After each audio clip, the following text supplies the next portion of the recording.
وَآمِنُوا بِمَا أَنزَلْتُ مُصَدِّقًا لِمَا مَعَكُمْ،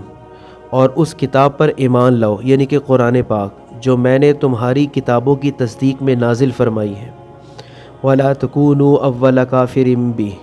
اور اس کے ساتھ تم ہی پہلے کافر نہ بنو، تم ہی پہلے اس کا انکار نہ کرو۔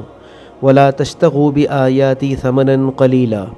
اور میری آیتوں کو تھوڑی تھوڑی قیمتوں پر نہ فروخت کرو۔ وَإِيَّايَ فَاتَّقُونِ، اور صرف مجھ ہی سے ڈرو۔ اس آیت میں اللہ تعالیٰ جو ہے وہ بنی اسرائیل سے خطاب کر رہا ہے۔ بنی اسرائیل کو یاد دلایا جا رہا ہے کہ قرآن کریم وہی دعوت لے کر آیا ہے جو تورات اور انجیل کی دعوت تھی، اور جن آسمانی کتابوں پر وہ ایمان رکھتے ہیں۔ قرآن جو ہے یہ کوئی علیحدہ سے دعوت نہیں لے کر آیا، اسی خدا پر ایمان کی دعوت دیتا ہے جس پر تورات اور انجیل دعوت دیتے تھے، اور اسی آخرت پر ایمان کی دعوت دیتا ہے جس پر تورات اور انجیل دیتے تھے۔ تو لہٰذا یہ قرآن پاک جو ہے یہ اسی خدا کی طرف سے اتاری ہوئی کتاب ہے جس خدا نے تورات، انجیل اور باقی جو ہے آسمانی کتابوں کو نازل فرمایا۔ اور قرآن کریم ان کتابوں کو جھٹلاتا نہیں ہے، تورات اور انجیل اور باقی جو کتابیں اللہ تعالیٰ نے صحیفے نازل کیے ان کو جھٹلاتا نہیں ہے، بلکہ یہ قرآن پاک جو ہے اس آیت کے مطابق تورات انجیل کی تصدیق کرتا ہے۔ ایک اس لحاظ سے تصدیق کرتا ہے کہ قرآن پاک یہ تسلیم کرتا ہے کہ یہ کتابیں جو ہیں وہ اللہ ہی کی نازل کردہ کتابیں تھیں۔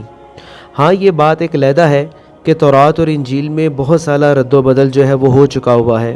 وہ کتابیں جو ہیں ان کی تعلیمات جو ہیں ان کو کافی زیادہ ان کے جو علماء تھے انہوں نے اس کو اڈلٹریٹ کر دیا ہوا ہے۔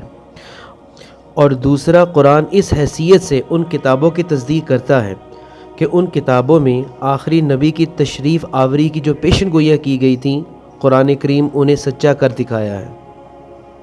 جیسا کہ قرآن پاک نے ان پیشن گوئیوں کو سچا کر دکھایا ہے جو آخری نبی کے بارے میں تھیں، تو اس بات کا تقاضا تو یہ تھا کہ بنی اسرائیل عرب کے بت پرستوں سے پہلے اس پر ایمان لاتے، لیکن ایسا ہونے کے بجائے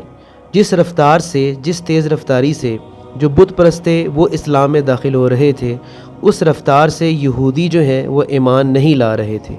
اور اس طرح گویا بنی اسرائیل جو ہیں وہ قرآن پاک کی تکذیب کرنے میں پیش ہیں۔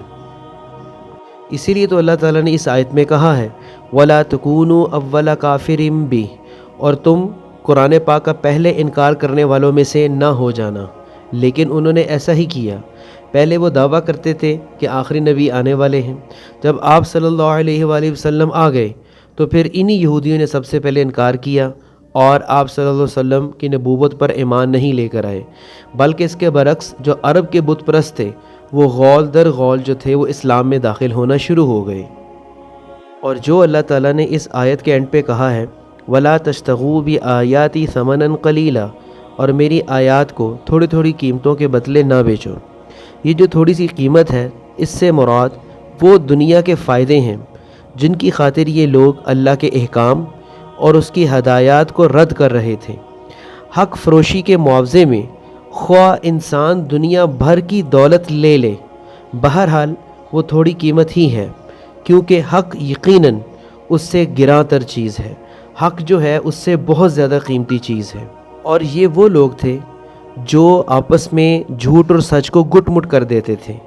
یا تو وہ سچائی کو چھپا لیتے تھے،